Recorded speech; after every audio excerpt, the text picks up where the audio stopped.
Hey guys, what's going on? It's MajiinBae. Welcome back to the channel. This was just going to be a bit of a talking head video. I'm going to talk about some of the best decks and why you should use them to climb. No gameplay in this one, so if you're looking for the gameplay videos, I've done gameplay on 2 of these 3 decks, and the 3rd one will be out tomorrow. So yeah, here we go. This is my list of the best decks to play for ladder. I get asked a lot, Majin, what should I use to climb? Diamond, I want to be Masters. I'm Masters, I want to be Top Masters, whatever. And I would very much like to have a video to send them to. So I'm recording that video. I'd like to do this about once a week, actually.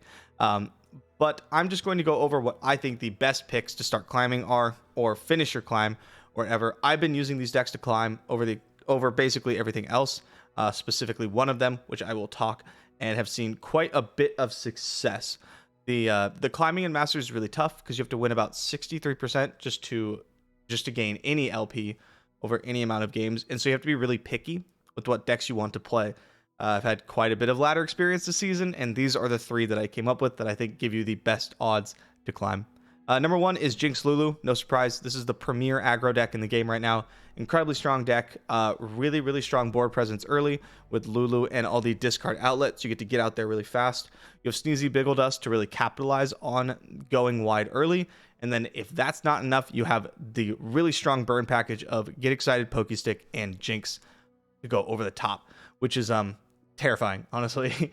It's never safe to be at 7 against this deck because Jinx plus Get Excited, getting Rocket is just lethal all the time. Just honestly a terrifying deck. If you're not prepared for this deck and you're not playing this deck, you're probably going to have a problem. It's really strong. Again, this one is no surprise. It's kind of a cop-out one. The next one is the deck I've been playing the most. This is Kayn Aatrox, or full cultist, or whatever you want to call it.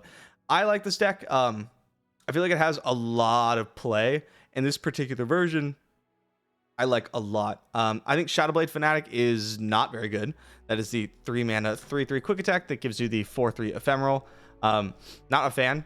So it's trimmed it down to make room for a couple copies of Ambitious Cultist, which I have been very impressed with. 2-mana cards, as we've learned from Seraphine, tend to be 2-mana spells, tend to be pretty strong, and them costing 0 mana is kind of unfair. The deck really needs to just not die in the beginning of the game. That's kind of how I leveled up on the deck, was that I stopped focusing so much on doing a really powerful thing and started just focusing on getting on the board super early and not letting my opponents run me over or put me in a super tempo negative way, because your champions Kayn and Aatrox, which you are guaranteed to draw every single game, are just so powerful, especially combined with the rest of the tools you have. You have strike spells, you have frostbites, spell shields, and you can even get them back.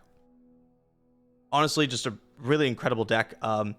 Mostly with this one, I've climbed from 0 LP to about 500 LP over the last 3 days, so can't recommend this one enough. If I could only pick one deck to climb with right now, it would be Kayn Aatrox. I think the deck's really strong.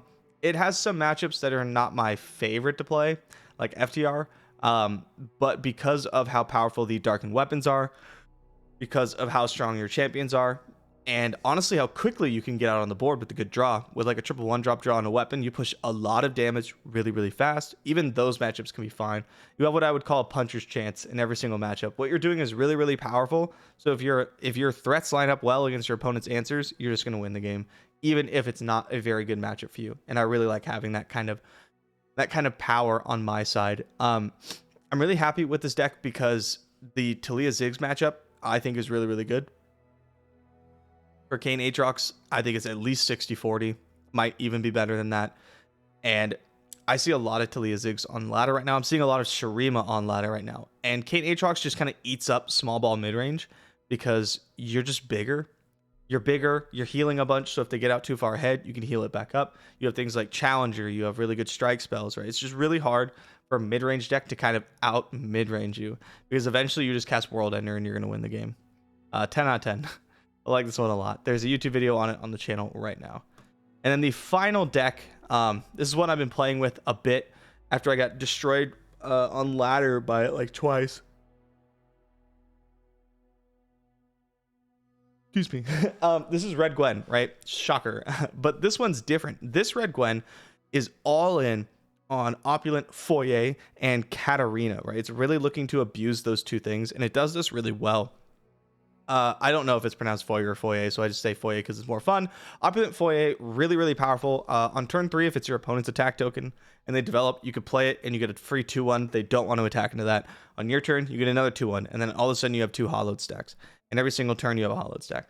But then it specifically reads, when you gain the attack token, summon a Ghastly Band. So if you rally, I don't know, by maybe leveling Katarina or playing Shimpo, you get another Ghastly Band for each Opulent Foyer. You get to attack again. Incredibly powerful. You're going to find, if you do play this deck, that Katarina plus Mark of the Isles is literally cheating.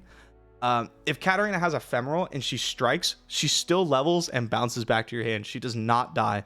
And we abuse that to the fullest with things like Eternal Dancers always bringing back Katarina and Mark of the Isles pumping to keep her alive.